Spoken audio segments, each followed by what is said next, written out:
네, 정부가 지난해 연말 쏟아낸 각종 대책에도 새해 들어서 원화 가치가 다시 미끄러지고 있습니다. 원달러 환율은 7거래일 연속 오르면서 1,450원대 후반까지 상승했습니다. 허준영 서강대학교 경제학부 교수와 함께 알아보겠습니다. 어서 오십시오. 네, 앞서 전해드린 것처럼 최근 원달러 환율이 다시 상승하고 있는데 정부가 여러 가지 대책을 내놨는데도 다시 이렇게 오르는 이유, 배경은 뭐라고 보십니까? 정부의 대책이 효과가 있을지 없을지는 시간이 조금 걸릴 것 같고요. 우선 당장 지금 벌어지고 있는 일은 아무래도 지난달 조금 이렇게 잠잠했던 개인 투자자들의 서학 미국행, 그래서 미국 주식에 대한 투자 이런 것들이 다시 늘고 있고요. 네. 그리고 수입 기업들의 달러 결제 이런 것들도 줄지 않고 있는 상황에서 결국은 달러에 대한 구조적인 수요가 남아 있다, 늘어나고 있다 이런 부분인 것 같습니다. 네. 이 환율이 오르다 보니까 개인 투자자들 사이에서도 달러를 미리 확보하려는 움직임이 커지고 있는데요. 실제로 요즘 은행에 달러 예금을 넣는 사람들이 계속 늘고 있다고 하는데 이런 흐름이 새해 들어서 계속되고 있는 거죠? 네, 맞습니다. 지난달 말이죠. 그러니까 크리스마스가 있었던 때부터 지금까지 보니까 달러 예금이 한 1조 넘게 늘었더라고요. 네. 그러니까 이렇게 달러 예금을 넣는 걸 보면 어쨌든 간에 향후에 달러가 지속적으로 조금 올라갈 것이다. 즉 원화의 가치가 좀 떨어지면서 달러 가치는 지속적으로 올라갈 것이다라는 배경이 결국은 이렇게 달러 예금의 증가로 이어지는 것 같고요. 달러 예금의 증가가 뭐가 문제냐라고 생각하실 수 있을 것 같은데 이런 환율에 대한 상승 기대가 있는 것도 문제일 수 있지만 또 하나는 은행들 입장에서는 이 달러 예금에 맞춰서 외화 자산을 준비해 놔야 되고 그리고 또 달러 예금이 좀 위험 가중 자산이 좀 높은 편이어서 그래서 은행의 건전성 지표 같은 것도 좀 안 좋게 만들 수 있거든요. 그렇게 봤을 때는 환율이 지금 한 방향으로 쏠리고 있는 현상에서 벌어지고 있는 일이기 때문에 좀 위험한 부분이 있을 것 같습니다. 네, 방금 짚어주신 내용이 바로 이제 은행들이 부담이 좀 커지고 있는 상황인 것 같습니다. 이런 상황에서 은행들이 달러 예금 금리를 낮추고 있는데 이게 왜 그런 건가요? 그러니까 우리나라 지금 4대 은행 기준으로 봤을 때 작년 1월이랑 이제 비교를 좀 해보면요.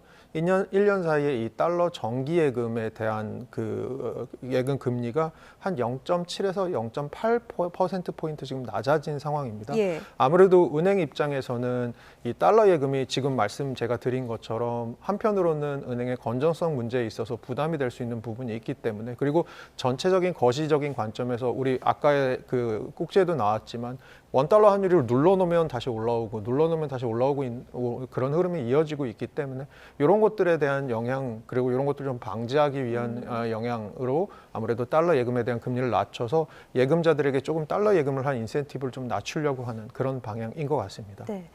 하지만 이런 움직임은 개별 시중은행들의 차원의 대응이고요. 환율과 금리, 자본의 흐름 이런 것들을 종합적으로 판단하는 곳은 바로 한국은행입니다.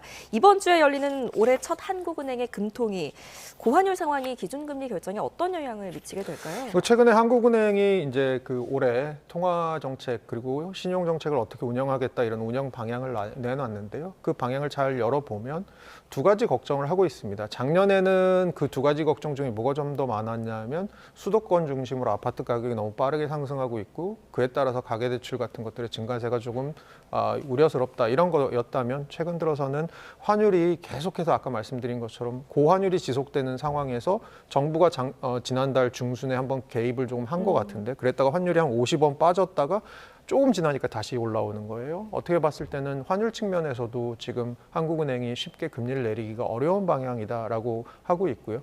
지금 시장에서 시장 전문가들을 대상으로 이렇게 조사를 좀 해보면 빠르게는 올해 하반기 금리 인하 혹은 올해에는 금리 인하가 없고 내년 정도 돼야지 금리 인하가 있을 거다라는 얘기들을 그런 대답을 하시는 응답자들이 대다수인 것 같아요. 한편으로 봤을 때는 작년 우리 경제가 한 1% 정도 성장했는데 올해는 한 1.8에서 2% 정도 성장할 것으로 지금 정부나 한국은행은 보고 있습니다. 네. 이렇게 봤을 때는 한편으로는 역설적이게도 이렇게 경제가 작년보다 펀더멘탈이 좀 더 좋아지는 방향으로 간다면 굳이 환율이 이렇게 높고 수도권 중심의 집값 상승세가 높은 상황에서 한국은행이 금리를 내릴 사실은 이유도 조금 줄어드는 부분이 있는 거죠. 네. 그런 것들을 전반적으로 지금 감안한 그런 현상인 것 같습니다. 네. 자, 이런 가운데 한국의 1인당 GDP가 최근 3년 사이 줄어든 것으로 나타났습니다. 이게 환율에 영향을 줬을까요? 아니면 성장 둔화의 영향이라고 봐야 될까요? 어떻게 둘 전망하세요? 다인 것 같아요. 네. 첫 번째로 봤을 때는 작년에 우리나라 경제 성장률, 실질 GDP 성장률은 한 1% 정도였고요. 그러면 우리나라가 보통 이제 잠재 성장률이라고 해서 크게 무리를 하지 않고 평균적으로 성장할 수 있는 성장률의 개념이 있습니다. 그게 네. 한 1%대 후반으로 보고 있거든요. 그렇게 봤을 때는 그거의 한 절반 정도, 우리가 할 수 있는 평균적인 성장의 절반밖에 못한 거고요. 첫 번째는 저성장이죠. 두 번째는 작년 한 해 동안 우리나라 원화가 달러 대비 가치가 굉장히 많이 절하됐습니다. 그렇게 봤을 때는 지금 말씀 주신 GDP라는 게 달러를 바탕으로 계산하는 GDP, 그래서 1인당 GDP가 얼마가 될 거냐를 달러로 계산한 거잖아요. 네. 그렇게 봤을 때는 아무래도 원화 가치가 하락하다 보면 우리가 동일한 GDP를 생산하더라도 그것을 달러 변환을 하면 금액이 적어지게 되는 거죠. 그래서 그렇게 봤을 때 이 두 가지가 다 있는 것 같고요. 네. 결과적으로 2024년에 1인당 GDP가 36,223달러였는데 25년에는 이게 36,107달러로 한 0.3% 정도 감소할 것 같다라는 결과가 지금 나온 것입니다. 네. 그렇다면 이 환율 효과를 걷어내고 봤을 때 실제 성장 경쟁력만 놓고 봤을 때 다른 나라들과의 격차가 좀 어떤지도 궁금한데요. 대만과 한번 비교를 해보겠습니다. 대만은 1인당 GDP가 우리나라와 비슷하거나 혹은 좀 낮은 수준이었는데 최근 몇 년간에 굉장히 빠른 속도로 성장하고 있는 것 같습니다. 이게 시사하는 바가 뭘까요? 아무래도 대만의 최근 성장률을 보면 지금 그래프에도 나오고 있지만 어떻게 보면 성장률이 굉장히 최근 들어서 올라가고 있습니다. 세 가지 정도 이유가 있는 것 같아요. 네. 첫 번째로는 대만이 최근 들어서 중국에 대한 의존도를 좀 줄이고 중국 의존도를 줄이고 미국 공급망으로 굉장히 빠르게 편입을 하고 있습니다. 그것이 첫 번째 이유인 것 같고요. 예. 두 번째로는 우리나라랑 대만이랑 뉴질랜드 정도가 코로나 때 방역을 굉장히 잘한 국가로 평가받고 있습니다. 그런 측면에서는 제조업 같은 경우는 사실 방역과 굉장히 밀접한 관련이 있는 게 가서 일을 해야 이제 생산이 되는 거잖아요. 그런 측면에서는 방역을 잘한 부분도 또 하나의 역할, 그거는 뭐 한국이랑 비슷한 부분인데 결정적으로는 대만 최근 수출의 한 65% 정도가 AI 관련된 반도체 이런 거 수출, TSMC나 ASE 같은 기업들 저희가 알고 있잖아요. 그렇게 봤을 때는 대만이 최근 들어서 미국발 AI 랠리에 굉장히 잘 올라타고 아주 그것을 통해서 강력하게 성장하는 나라다라고 봤을 때는 대만의 GDP 성장률이 우리나라보다 조금 더 높은 부분, 뭐 한편으로 이해할 수 있을 것 같고요. 그리고 통화 가치 부분에 있어서도 대만 달러 같은 경우는 우리나라랑 좀 다르게 최근 1년간 미국 달러 대비 가치가 약간 올랐습니다.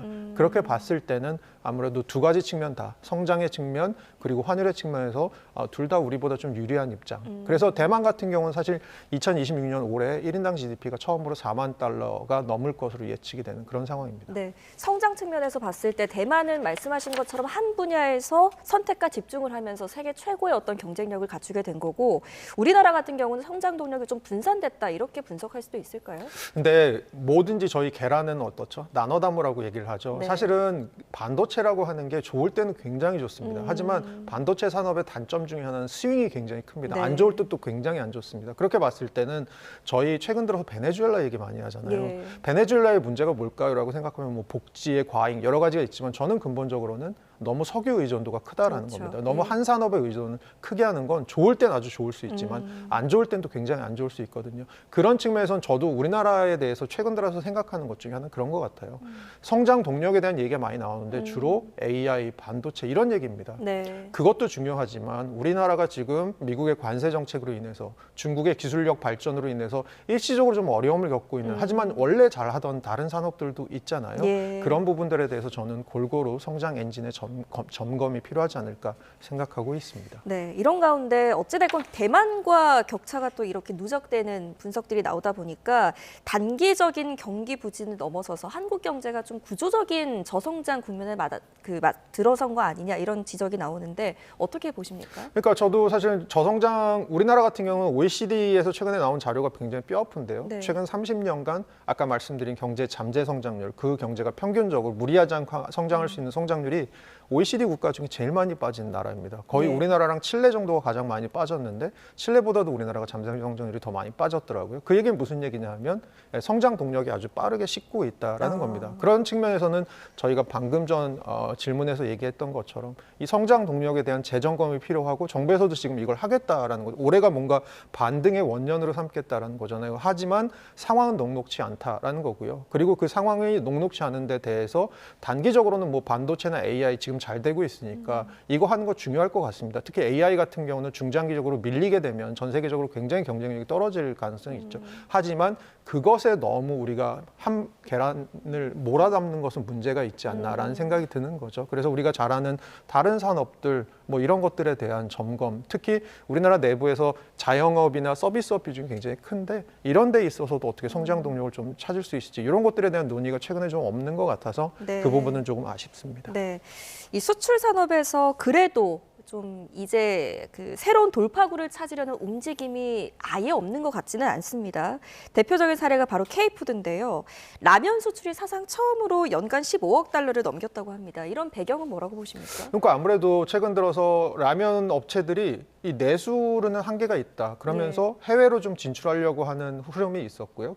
그리고 거기다가 최근 들어서 K컬처 관련된 것들, 영화나 드라마 같은 것들이 외국에서 조금 잘 되면서 그 안에 등장한 독특한 라면 먹는 방식이라던가 한국은 저렇게 매운 라면이 있대. 야, 일부러 저런 걸 먹어? 하면서 호기심으로 먹어보면서 중독되는 이런 것들이 결국은 우리나라 라면의 수출을 늘어나게 된 또 그리고 그 라면이 굉장히 해외에서 잘 팔리게 된 원인인 것 같고요. 실제로 2021년 이후 코로나 이후죠. 5년간 최근 5년간 라면 수출액의 연평균 증가율이 얼마냐면 23%입니다. 네. 그럼 이렇게 봤을 때 산술적으로는 3년마다 라면 수출이 2배씩 된다는 얘기거든요. 굉장히 빠른 상승세인 것 같습니다. 네, 자 이렇게 K푸드가 세계 시장에서 자리를 넓혀가고 있는 가운데 한국의 또 다른 대표 수출 산업 또 이 글로벌 무대에서 존재감을 키우고 있습니다. 바로 K뷰티 이야기인데요.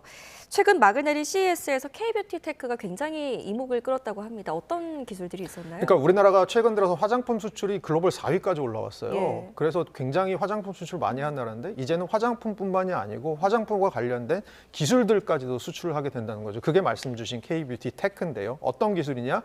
화두가 뭐죠? AI입니다. AI 기술을 접목하는 겁니다. 예를 들어서 내가 상처가 있는데 특히 뭐 남성분들도 그렇겠지만 여성분들 더 하실 것 같은데 상처가 있는데 이걸 화장으로 좀 가리고 싶다라고 하면 이 우리나라 기업에서 최근 개발한 기계에다가 그 피부를 갖다 대면 어떤 이 상처인지 파악한 후에 그 상처에 맞는 연고를 발라주고요. 그 다음에 그 상처가 잘 안 보일 수 있도록 자기의 스킨톤이나 여러 가지에 맞는 화장품을 추천을 해줍니다. 예. 그러니까 AI 기술에다가 그러니까 이런 화장품의 기술까지도 접목시킨 거죠. 또 하나는 뭐 에이징 같은 거, 우리가 노화 같은 것들이 걱정이 되는데 이 노화 같은 것들의 원인을 조금 파악한 다음에 내가 내 피부를 자세하게 보여주면 그것을 바탕으로 이 피부는 조금 노화가 덜 되려면 이런 화장품을 쓰는 게 좋을 것 같습니다라고 AI를 통한 어떤 제안을 하게 되는 이런 기술들. 그렇게 봤을 때 이것이 최근 들어서 CES에서 미국에서 열렸던 CES에서 굉장히 큰 히트 그리고 수상도 하고 뭐 이런 것들이거든요. 그래서 잘 나가던 한국의 화장품이 K뷰티가 결국은 AI라고 하는 기술과 접목되면서 향후에 더욱더 발전될 수 있는 가능성을 지금 타진하고 있다 정도의 생각이 좀 듭니다. 네, 짚어주신 것처럼 K뷰티에 대한 수요가 커지면서 관련 기업들의 사업 규모도 빠르게 커질 수밖에 없을 텐데 이제 앞으로 K뷰티 기업들이 상장을 통해서 자금을 확보하려는 움직임도 빨라지지 않겠습니까? IPO를 준비 중인 기업들 어떤 게 있습니까? 그러니까 IPO라고 하는 거는 기업이 넓게 보면 이제 주식을 발행해서 투자자들을 모아서 좀 더 그 세를 불려나가는 그런 네. 과정인데요. 이 IPO를 하려고 하는 그룹들 보니까 굿아이 글로벌이라고 우리나라에서 최근에 되게 여러 가지 화장품 업체들을 인수하면서 그 덩치를 키워오고 있는 한국판 로레알이라고 로레알이 이제 굉장히 여러 자회사를 두고 있잖아요. 예. 이런 회사가 있는데 이 회사 같은 경우는 작년 매출이 뭐 3천억이 좀 넘는 그런 회사입니다. 이런 회사도 지금 IPO를 하려고 하고 있는데 여기는 재밌는 게 이 회사가 얼마 전에 인수했던 기업 중에 하나가 그 캐롤라인 레빈 미국 백악관 대변인, 대변인이 예. 저번에 에이펙 때문에 한국에 왔다. 이 회사 거를 사가서 또 SNS에 올려서 유명해진 회사가 있고요. 뭐 제조업체 비나우 같은 회사도 있는데 이것도 이제 2018년에 설립된 회사인데 지금 벌써 매출액이 2천억이 넘는 그런 회사가 됐습니다. 그래서 굉장히 큰 회사들이 지금 하려고 하고 있고요. 그리고 유통사들도 지금 일부가 하려고 하고 있고 그다음에 그 하이트 진로가 최근에 인수한 화장품 제조자 개발 생산 저희가 ODM이라고 부르죠. 업체 네. B&B 코리아라고 하는 데가 있는데 요거는 저희 2010년대 마유 크림이라고 한참 유행했던 거 기억하시는 그 상품이 있을 겁니다. 그걸로 성장했던 회사인데 최근 들어서 IPO를 통해서 또 다른 모멘텀을 찾으려고 하는 그래서 이 화장품 회사들의 IPO가 본격적으로 되고 있다. 결국은 이 K-뷰티 시장이 글로벌리 커져가고 있는 것들의 일종의 방증인 것 같습니다. 네. K-푸드, K-뷰티 이야기까지 해봤는데요. 기회를 잘 잡아서 또 다른 또 수출 효자 종목으로 자리 잡을 수 있기를 바라봅니다. 여기까지 듣겠습니다. 허준영 서강대학교 경제학부 교수와 함께했습니다. 잘 들었습니다.